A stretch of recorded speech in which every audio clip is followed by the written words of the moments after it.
Hey guys, Great Pernix here. So today, the day I recorded this, the Dominion Tower's new mode called Rumble Mode.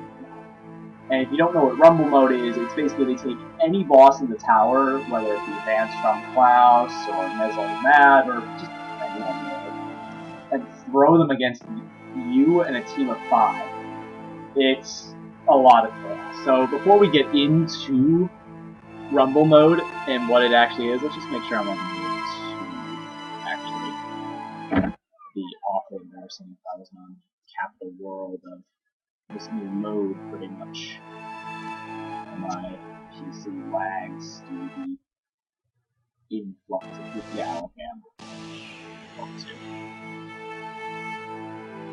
Okay, apologies for that. Just had to make sure I was on World 2. Now, anyways, before we get started, let's go over some new rewards. If you haven't played the Dominion Tower before, you can earn Dominion markers, is the primary thing you get first. That boosts your combat levels in certain situations. With this update, they've made it much more liberal, where you can use it, but before it was like you had to be in God World, like this place, or it would not operate.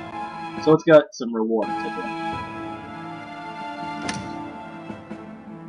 Okay, so these are all just kind of basic stuff. When you first reach floor 20 in Endurance mode, you get your first enhancement to the Dominion Medallion. That gives you the Enhancement Dominion Medallion, and this is pretty much like a better version of the Amulet of Glory. It's not quite to Fury, but it's getting there. And then as you go, you get more stuff. You can unlock mines, better markers.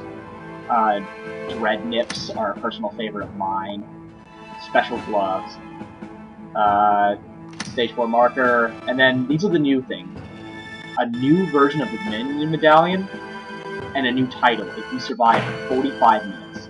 Now that may sound, oh, that's easy, I can just camp. It's really not that easy, so let's get a rumble going. Let's, this witty person had a rumble set up. Let's see if we can do it. Oh. Cool.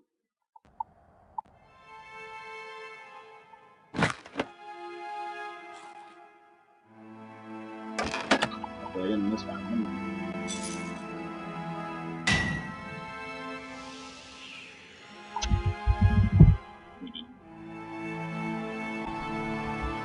Oh, this rumble is currently full.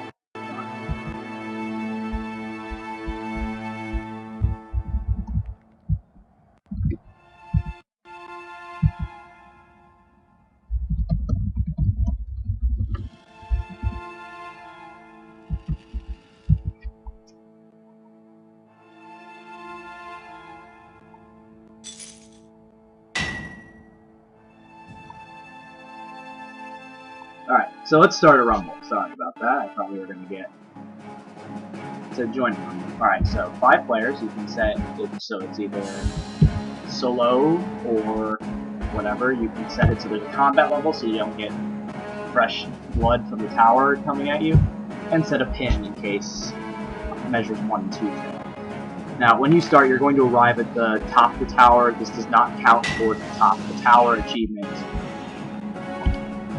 Oh, what a trouble scat.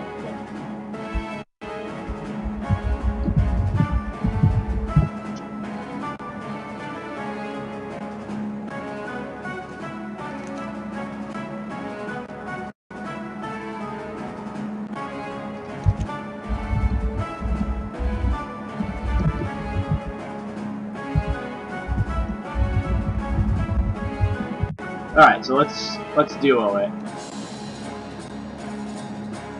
Let's do this! Okay, so basically what that's just saying, since I don't want to be the last one into the arena, I'll deal with that, is when you come into the arena that you cannot leave until you have died. You cannot teleport out, you can't be teleported out, because that does override some places where you teleport out to block, teleport people out. Places. Your Dominion Medallion will not let you teleport, so on and so forth. Now, this is just going to keep spawning bosses that you fight in the tower until we are both dead. If you lose a match, you can spectate your allies and see how well they hold up. Now, normally I like to use Legacy, as you've seen in most of my other videos. They aren't boss hunts. but I've done this for a few hours before recording, and I can just tell you that was a terrible time. This mode is difficult enough for you to use your EOC combat. Now you can get any assortment of bosses. They don't necessarily come in the set to do in the regular challenge. For example, if any of the Desert Treasure bosses are fought, they're usually fought with each other, or if they're the food versions of them, they're fought with, ultimate versions of like the Daggenoff Mother Team. Ice guy who was killed, I cannot remember his name.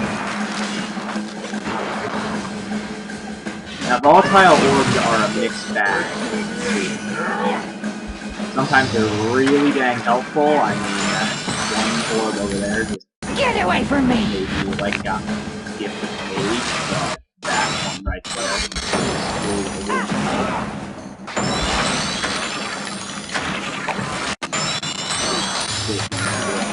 anyways, so Rumble mode is a little strange. And it doesn't act like Climber mode, it's like you're fighting any of these bosses in Endurance mode, where you don't get a ton of attack. But for the titles and stuff like that, it's also going to be able to get that enhanced medallion, which, from what I've heard, it's about as good as zero. Now, recommendations for doing this mode with less than 4 people. Soul Split. I do not have Soul Split. I would do it because I am a cheapskate and prayer costs. It's like some people will yell that heat costs money. Well, that's me with.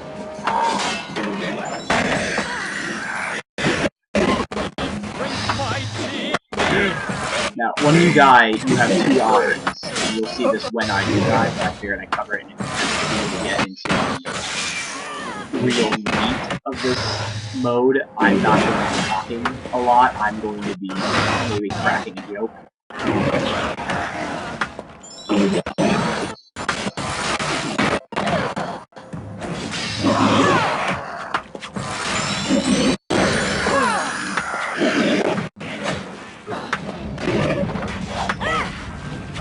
By the way, most of these bosses do have their effects still, but bosses like Vanstrom Klaus, or the one demon from Family Crest, whose name I will guarantee to butcher, if I even attempt to pronounce, they can now be— oh, healing orb. Anyway, they can now be killed without their special requirements of elemental spells, because, let's face it, how many, in this madness— oh. Now this is the final orb. There are 3 orbs. Vigorous, Healing, and... well, this orb is by far my favorite. It gives you infinite 100% adrenaline. That means if you're using special attacks, too, on Legacy combat, you have infinite special attacks. It is a one-way ticket to kicking everything to parts.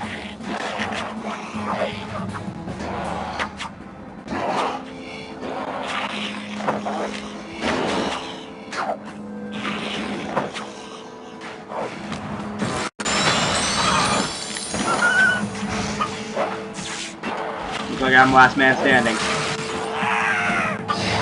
Oh, never mind. I lied. I'm a dirty liar. I lied. I lied.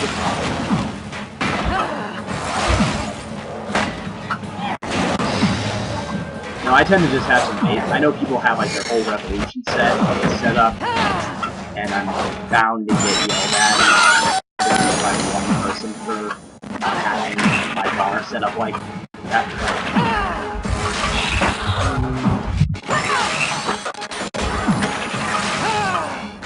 Okay, this is mode I'm going to say right now, from what I've seen, is all about picking cards. For example, right now, Dawn and the Cascade right now are the 2 cards. Dawn can create little vortexes that do a lot of damage if you haven't questions. That's it right there. Those can do a lot. Not all at once, granted, but over time they just started stacking up. When I was standing there and losing so much health, that's partly the blame.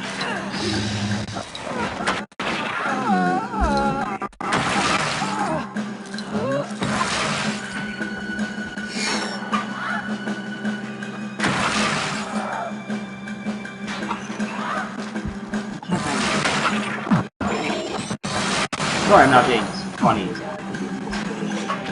This mode really does.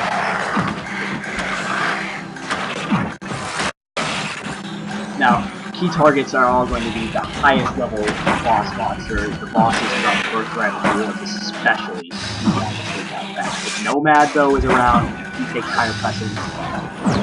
Pest Queen takes pretty high, like on the scale of shit to kill first.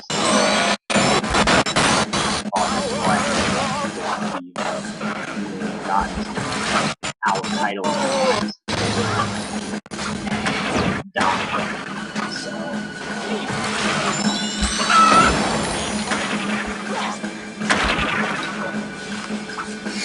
alright, back to it.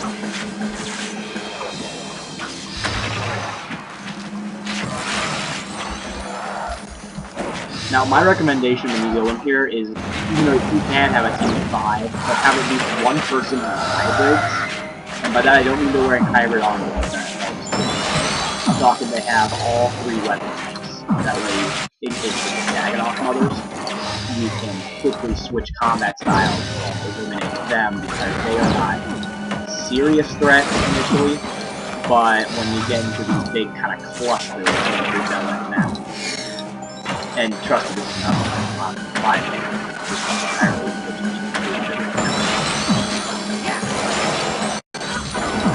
Get away from me!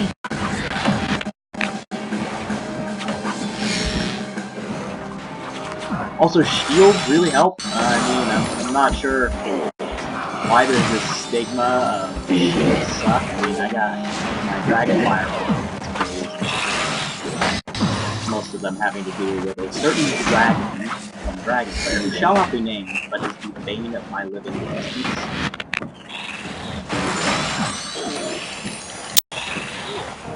Come on, come on.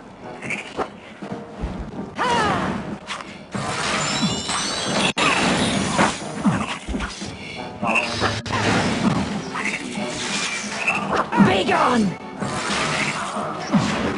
I don't want to think about it. Okay. Now, as you can see, I'm using H compared to my usual. And you know what? As much as I just like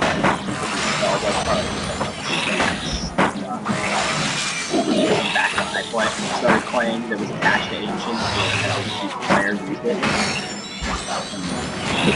I really, it was mostly come from you were around back in 2007, 2008. If you ever played a game, Castle Wars, or just nothing, later, you would just spawn and live in 5 ice and after that, like, I don't know, I wanted them, but at the same time I knew just how irritating it was to be that guy who was too low level to do anything about it, but at the same time had to play the game. And that's again. Okay. Now they can actually spawn. It hasn't happened much this round. I mean, too. But you can actually wind up with multiple types of enemies at the same time.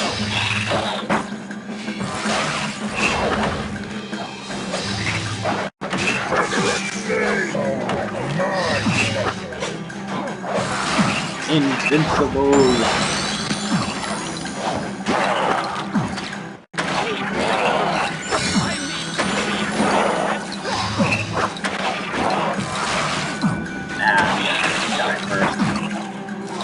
Why are they not attacking him? Oh, that's not fair.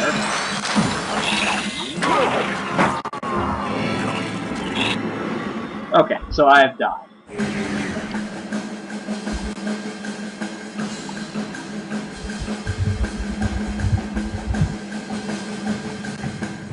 Okay, so let's just watch my duo partner for a minute, and we'll just take a look. Alright, this is a very high level rune using area. You need one tank combat to access this place to begin with, and even if you haven't done some of these quests, like Nomad Requiem or Void Stairs Back, you will, in the tower, fight these enemies again. There is no way to avoid it. So keep that in mind. If you haven't fought some of these enemies yet, just be aware of how difficult some of them are.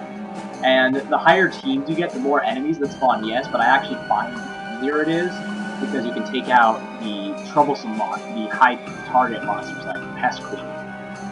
Now, as this is day of release, there are a few bugs, so keep this in mind. 3 bugs I have noticed so far is the minion factor in your chest not compiling right away, so like you can't take the XP book out immediately.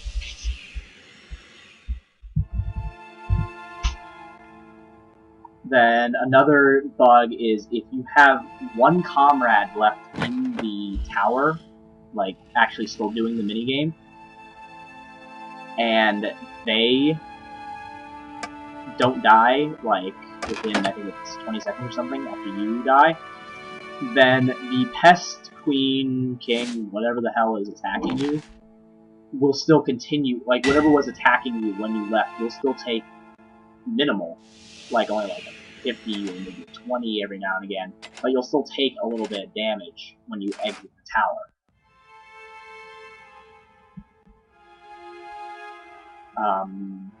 What else? By the way, in case you just saw me kind of messing with my pin, I change my pin every 3 days. I mean, I change it as often as possible, so that's... Anyways. So, if you do good enough in the tower, like you're amazing and stuff like that, you will end up on these. Now, we're not going to be Mr. EC whatever like this here, because basically he's got to climb him up. Oh no, wait, that's endurance. Oh wow, I'm impressed. Never mind. Okay. My derogatory comment is retracted. Alright, anyways. So if you get good enough, you'll end up on the scoreboard, and once you have completed your games and stuff like that, check with the tower. You might always have something new. You might have a fantastic new pair of Dominion Tower gloves to wear. And I'm just clicking random buttons at a time. So anyways, you'll either wind up with some fantastic new rewards, or you'll get fight some old bosses and have fun. So let's take a look at what bosses they have actually before I end this video, since I feel it's just necessary. So, this is Class A. Class A are the hardest of the bosses, and well, you know how that goes. If you're in Class A, you're going to take the most amount of time to beat and have the best Dominion factor if you're fighting outside of freestyle. This is freestyle, so I can show you the bosses. Class B are just below that, really. Now you may say, oh, some of these bosses were easy. In the tower, they can be a little bit harder. I mean, it's the elusive, nothing is going to make the elusive. Sentinels can actually be a little bit difficult if you don't get between them, just keep hitting each other. And, well, you already know about these two. Ice plus constantly changing weakness is just not fun. Class C are middle of the road, I'd say. You have bosses like Arav, and you have this annoying guy over here. You have one of my all-time favorites. Nothing really interesting there. This is actually one I'm surprised is in Class D, actually. Class D are just kind of average bosses. They were difficult for you at the time when you did it, but like when you come back into the tower nowadays, they're just kind of really why are you here? Except these 3, and that's just because they took 3 of the highest hitting bosses, 2 of the highest hitting bosses from quests. Let's see here, Desort, who is based off the vampire from the ancient quest, Desert Treasure. He is known for hitting really fast and really accurate. Flambeat is based off the fire boss from that quest, and is if you don't have ice gloves, will force your weapon to be unequipped, which is a bit of an issue if you are meleeing or have to use any form of close-range weapon. And Agrath Nana is just a pain. Scarab, he summons little minions. Alright, moving on. Class E are just pretty much easy. They're not easy of the easiest, but they're kind of medium to easy. The Guardian can be considered a little bit hard. Khazar is just a little bit annoying. But the rest of these are pretty much one-trick ponies. Class F. Class F are really just, they, honestly, I kind of wonder why some of these are even in Tower Class F. They're just that easy. Dagonoth Mother, the only two on this list that I ever have any difficulty with are Dill and the Mother version 1, and that's just because of A, constantly changing attacks, and B, having to break its shell first. But the rest of these are easy. Alright, Class G, these are basically, we're getting pretty low on the boss standards here. I mean, these are bosses that if you had any trouble with besides maybe this one, Predator 9, then you probably shouldn't be fighting the tower, but they're just pushovers. They're basically just free factory when you get into a fight. Class H, we have officially hit the bottom of the Dominion Tower. We have such memorable characters like Mezar the Mad, Darren, which actually he has become much harder, and I'd argue he's better off in Class G now than actually H. But that's something. Oh, fun little fact, if you have done Haunted Mine, Taran Greyslore has already been unlocked for you. He's automatically unlocked once you complete Haunted Mine. X1, these are the new characters. And these contain a random assortment. Dawn isn't too hard, she just has annoying attacks that can do some heavy damage if you're not prepared. Apep and Heru, they're just easy. These two, Majorat, who I'm not going to try pronouncing, they're actually pretty difficult. I'll give them that. Since they're from the World Wakes, they're somewhat difficult to fight. Vanstrom Klaus, he was pre-evolution combat. There was only one other boss really that was considered on par with difficulty for Nomad, and it was Vanstrom.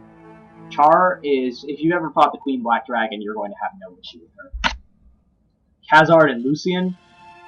Lucian is pretty much invincible. I mean, you wait for your allies to help take him down, and Khazard's kind of a, well, Khazard's a nuisance, to say the least. His friend Bouncer. Moving on. We have Swiftwing. He, if I were placing him, would probably be an E boss. He's not incredibly easy, but he's not too difficult to be in the right place. Yelps as a B because his reflect attack is incredibly irritating. Roll is an E too. He's really not too difficult. You just have to dodge, which is actually hard to sound. And let's see, who else do we have? We have the Chaos versions of these two guys. They are actually really hard. These guys are actually Class A bosses. They really shouldn't be in like this X category. And I know the X category is new bosses, but they really should be Class A. And finally, we have the Echo of Joss. The Echo of Joss is from One of a Kind, along with the Hunters. And the Echo is not the hardest boss in the world, but you really have to pay attention because she'll summon false users to try and kill you during the fight. And if you don't pay attention to them, they'll either end up healing it, prolonging the fight, or they'll end up killing you, or dealing heavy damage and making the battle harder. So that's the Dominion Tower's new Rumble Mode update. Those are some of the new bosses. And I hope you guys have a ton of fun plundering this place for everything it's got. I mean, this is a phenomenal medium in my opinion. I love this place. Might have fun. Anyways, if you enjoyed my video, please stay tuned for more guides, reviews, and possibly a live stream. I'm working this out right now. I'm gonna try and get a few other people I know on like a Skype call or something like that, maybe Steam chat, or some form of communication. We're all just going to have a blast with some really arbitrary task or something like that.